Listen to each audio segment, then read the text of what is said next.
আ আমার মনে হয় ছোটবেলায় আমি ১ম তখনকার টাকার অনেক ভ্যালু ছিল। তখন আমি মনে হয় ৳৩,৭০০ আমার জীবনের ১ম সবচেয়ে বেশি সেলামি পেয়েছিলাম আরকি। সালামি পেয়েছিলেন। সেলামি পেয়েছিলাম। ঈদে কিন্তু আসলে ব্যবসায়ী হবো। আপনি কেন সিনেমায় ইন্ডাস্ট্রিতে মুভ আ করেছেন? কার হাত ধরে মুভ করেছেন? কেন? স্বপ্ন কি এটাই ছিল আপনার? আমার স্বপ্ন আসলে ছিল আমি যেহেতু ছোটবেলায় হিরো হব আমি এরকম কোনো স্বপ্ন ছিল না। আমার স্বপ্ন ছিল আমার বাবা যেহেতু ব্যাংকার, আমি কমার্স ব্যাকগ্রাউন্ডে পড়েছি এবং আমি অনার্স মাস্টার্সও করেছি কমার্স ব্যাকগ্রাউন্ডে আমি ব্যাংকার হব বলে। কিন্তু এনিহাউ নিয়তি যাকে বলে, আ আমার টাইম পাস ছিল আসলে মডেলিং এবং অ্যাক্টিং। টাইম পাস থেকে এটা ফুল টাইমে চলে আসছে। এটা অ্যাকচুয়ালি লাক বলব। হয়তোবা সৃষ্টিকর্তা চেয়েছিল এবং দর্শকরা আমাকে রিসিভ করেছে বলে আমি এখানে কাজ করছি। ঈদে কি সালামি আ পেতে ভালো লাগে নাকি দিতে ভালো লাগে? এখন দিতে ভাল লাগে। একটা সময় পেতে ভাল লাগতো। যদি কারো থেকে কম হতো সেলামি, কষ্ট লাগতো। বাট এখন দেখতে মজা লাগে। দেওয়ার পর কার বেশি হচ্ছে, কার কম হচ্ছে। লাস্ট কত টাকা সালামি পেয়েছেন? এইটা তো একদম খেয়াল নেই, আসলে খেয়াল নেই। মানে কত টাকা এমনি পেয়েছেন নরমালি? কি ঢাকায় ঈদ করবেন নাকি ঢাকার বাইরে ঈদ করবেন? দেশের আমি বাইরে? বরাবর ঢাকার ছেলে, ঢাকাতে ঈদ করি দেশে থাকলে। আমার অ্যাকচুয়ালি ঢাকার বাইরে কোনো দেশ নেই। আমি পুরান ঢাকার ছেলে।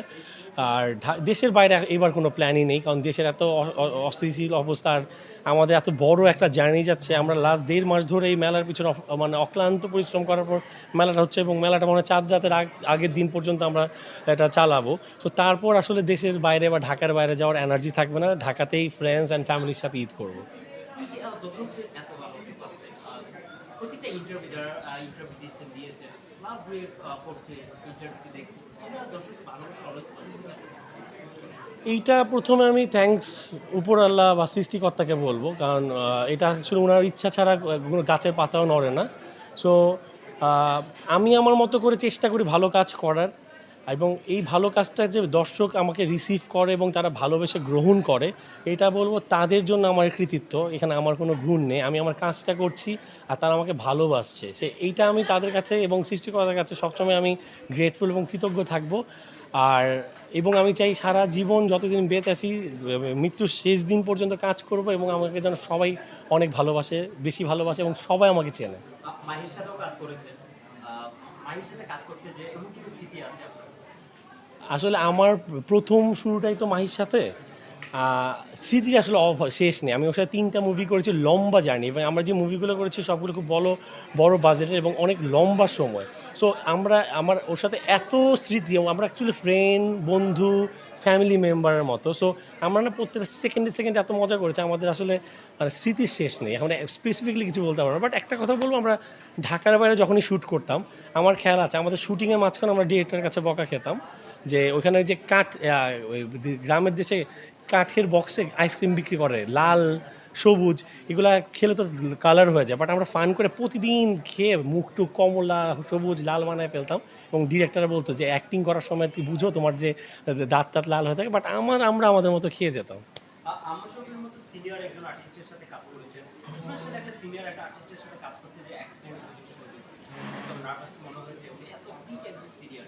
আমি আসলে একটা জিনিস বলব এটা বরাবর। আমি অনেক বিগ আর্টিস্টের সাথে কাজ করেছি। যেমন আমার নিজের দাদা, প্রবীর মিত্র দাদা, তারেক এনাম স্যার, আহমদ শরীফ স্যার থেকে শুরু করে আমি মোটামুটি সব চেষ্টা করে মানে আমার ভাগ্য হয়েছে সব লিজেন্ডদের সাথে টুকটুক করে কাজ করা। রাজ্জাক স্যারের সাথে শুধু কাজ হয়নি আমার দুঃখ। বাট আমি একটা জিনিস শিখেছি এবং এটা আমি হয়তোবা যদি আমি ইন্ডাস্ট্রিতে থাকি আমি শিখাবো। যখন আমরা বড়দের মান্যগণ্য ব্যক্তিদের সাথে কাজ করি, একটা জিনিস তারা কখনোই তাদের সেই যে ওয়েটটা আমাদের কখনো ফিল করেনি। তারা স্নেহ করে, সন্তানের মতো গ্রহণ করে, এত সুন্দর করে আদর করে, আ বন্ধুসুলভ আচরণ করে আমাদের সাথে কাজ করে। আসলে অনেক কিছু শেখার আছে এবং চেনার আছে। অনেকেই তো রুবেল ভাই কিছুদিন আগে একটা ইন্টারভিউ দিয়েছে, ইন্টারভিউ বলেছে যে আমাদের শাকিব খান এখন সুপারস্টার আছে, যারা নতুন হিরো আছে তাদেরকে চান্স করার দরকার। সেই বিষয়টা আমি কিছু শুনেছি শাকিব খান এখন সুপারস্টার আছে। উনি ইচ্ছা করলে ২-৩ টা হিরোরে চান্স দিতে পারে। সেই বিষয়টা কিভাবে দেখেন?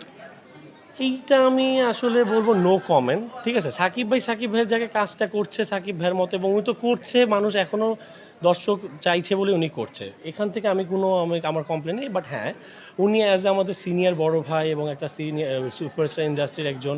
উনি চাইলে বা উনি না, নট অনলি উনি, আমি একদম নাম ধরেই বলছি সাকিব ভাই, অনন্ত জলিল ভাই বা আমাদের মিশা ভাইও বলব বা আমাদের যারা বড় বড় যারা আছে এবং ভালো জায়গায় আছেন এবং যারা যারা এখনও কন্টিনিউ কাজ করে, তারা সবাই মিলে যদি আমাদের যারা আমরা অবশ্যই আমরা এখন নতুন বলবো না, মানে তাদের জন্য আমরা নতুন, আমাদের জন্য যদি তারা একটা প্ল্যাটফর্ম করে বা আমাদের কাজে একটা জায়গা করে দিতে পারে চাইলে, সো আমাদের তখন হবে কি, আমাদের কম্পিটিশন বাড়বে না, আমাদের ইন্ডাস্ট্রিটা আরও বড় হবে, দ্যাটস দ্যাট।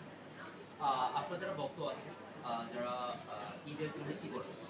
প্রথমেই বলবো সব দর্শক ভক্ত এবং সব আমি আমার ভিউয়ার্সদের বলছি, আপনারা সবাই ২৯ তারিখ ভোরবেলা পর্যন্ত আমাদের shooting club, Gulshan shooting club police পাড়ার পাশেই একটা ফেয়ার হচ্ছে, গ্র্যান্ড ঈদ ফিসার 2025। এখানে আমি এবং জয় চৌধুরী এবং আমাদের সাথে আরও আমরা কয়েকজন মিলেই আমরা আয়োজনে আছি, আমরা থাকবো।